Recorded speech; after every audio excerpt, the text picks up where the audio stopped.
तपस कहते हैं। सूर्य का प्रकाश होता है ना, कितना तेज होता है, उसको तपस कहते हैं। वैसे तप जो है, ये जो शब्द है तप, त और प से मिलकर बना हुआ है। तप मतलब क्या करना, हमें कुछ ऐसे चीजें, ऐसे कार्य करना जिसमें क्या है कि हम खुद से उसको स्वीकार कर रहे हैं अपनी शुद्धि करने के लिए या कुछ को प्राप्त करने के लिए, तो उसको कहते हैं तपस्या। तपस्या मतलब किसी वस्तु के प्राप्त करने के लिए हम कोई अगर तप करते हैं, जैसे आप पानी को प्यूरिफाई करते हैं ना, जल को डालते हैं प्यूरिफायर में, क्या होता है, प्यूरिफायर होकर शुद्ध जल निकलता है और बाकी बहुत सारा चीजें क्या होता है उसमें से छट के बाहर निकल जाता है। वैसे ही मनुष्य भी उस चीज को प्राप्त करने के लिए जब कुछ एक्स्ट्रा इफर्ट लगाता है, मेहनत करता है, परिश्रम करता है, क्या कहते हैं हम, ये तपस्याएं कर रहे हैं। डर लग रहा है आप लोगों को, क्या बात कर रहे हैं, तपस्या करना पड़ेगा। तो तपस्या जरूरी है कि नहीं है, आप बताएं, हाँ या ना, जरूरी है कि नहीं है तपस्या करना? बहुत जरूरी। क्यों जरूरी है? क्यों जरूरी है?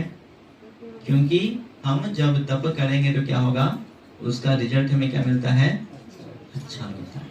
जैसा तप का क्वालिटी वैसा रिजल्ट। जैसे आपने देखा होगा, माँ बाप बड़े खुश होते हैं जब बच्चे पढ़ाई करते हैं।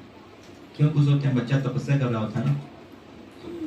नहीं, कभी माँ बाप उठा लेते 3 बजे 4 बजे उठा देते, उठो उठो है ना, पढ़ाई करो। उनको अच्छा लगता है कि बच्चों को 4 बजे जगा रहे हैं। नहीं, वो जगाते हैं। क्यों जगाते हैं? क्योंकि तप करेगा तो क्या होगा, उसको ही फायदा होगा। इसीलिए यहाँ पे ऋषभ देव ये श्लोक कह रहे हैं अपने पुत्रों को, उनके 100 पुत्र थे, उन 100 को ये श्लोक कह रहे हैं, ये बता रहे हैं अपने पुत्रों को, क्या करो पुत्र, तुम लोग जाके तपस्या करो। सारे पुत्रों को भेजे, एक पुत्र को छुपाया नहीं, तुम बेटा तुम मेरे साथ ही रहो, तुम मत जाना, तुम मेरी सेवा करना। नहीं, सारे पुत्रों को कह रहे हैं, क्या कह रहे हैं कि जाओ जाके क्या करो, तुम तपस्या करो। क्यों तपस्या करो? क्योंकि तपस्या करते हैं तो हमारे अंदर क्या आती है, शुद्धि आती है और हमें क्या मिलता है, हमें ऐश्वर्य प्राप्ति होती है। ये तपस्या वास्तव में हमारे लिए ही लाभदायक है। और जब ये तपस्या भगवान के लिए करते हैं तो क्या होता है, हम कहते हैं ये भक्ति कर रहे हैं।